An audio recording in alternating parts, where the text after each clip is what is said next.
বাতাসে শীত শীত ভাব, কিন্তু কমার লক্ষণ নেই ডেঙ্গির প্রকোপ। ক্রমশ বেড়েই চলেছে। স্বাস্থ্য দপ্তরের রিপোর্ট অনুযায়ী ডেঙ্গি আক্রান্ত সব থেকে বেশি মুর্শিদাবাদে, তারপরে রয়েছে উত্তর 24 পরগনা এবং মালদহ।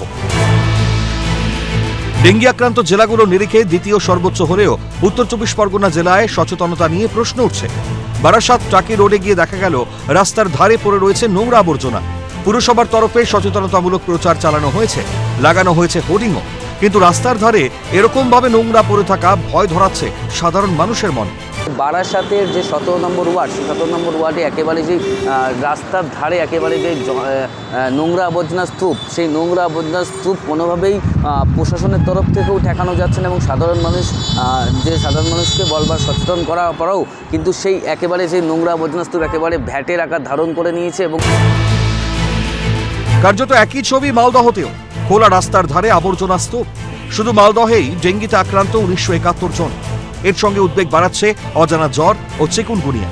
এই অবস্থায় সর্বোচ্চ সচেতনতা প্রয়োজন, কিন্তু সেখানেই রাস্তার ধারে আবর্জনা স্তূপ বাড়াচ্ছে উদ্বেগ। গত কয়েক মাস ধরেই মালদাতে ডেঙ্গি আক্রান্তের সংখ্যা বাড়ছে। ইতিমধ্যেই জেলার ইংরেজবাজার, রতুয়া, 1 নম্বর ব্লক, কালিয়াচক এই এলাকায় ডেঙ্গু হওয়ার প্রবণতা বেশি। এখন অব্দি 1971 জনের শরীরে রক্তের যে নমুনা সংগ্রহ করা হয়েছে, তাতে ডেঙ্গির জীবাণু পাওয়া গেছে। ইংরেজবাজার পুরসভার কাউন্সিলরের অবশ্য দাবি, ইংরেজবাজার শহরে ডেঙ্গি অনেকটাই নিয়ন্ত্রণে। আমাদের ইংরেজবাজার পৌরসভাতে এখনো ডেঙ্গু নিয়ন্ত্রণে আছে। আমরা সমস্ত ওয়ার্ড সকালবেলা পরিষ্কার করে নিয়ে ওয়ার্ডগুলোতে যেভাবে স্প্রে করা ডাইরেকশন যেভাবে দেওয়া আছে স্বাস্থ্য দপ্তর থেকে, সেভাবে আমরা ডাইরেকশনে করছি। ডেঙ্গি পরিস্থিতির মধ্যে মালদহের স্বাস্থ্য পরিকাঠামো খতিয়ে দেখতে শুক্রবার মালদহে যায় কেন্দ্রীয় সরকারের প্রতিনিধি দল।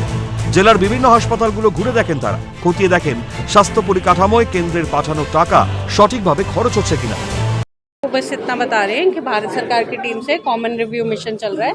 ये हर साल होता है, उसी में ये अब इस बार 16वां कॉमन रिव्यू मिशन है। इसमें 19 स्टेट्स में सरकार की टीमें गई हैं।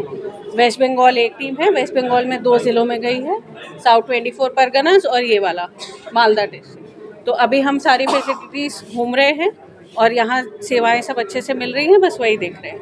যদিও এই নিয়ে তৃণমূল বিজেপির মধ্যে রাজনৈতিক চর্চা শুরু হয়েছে। বিজেপির অভিযোগ, কেন্দ্রীয় দলকে সঠিক তথ্য দেওয়া হচ্ছে না।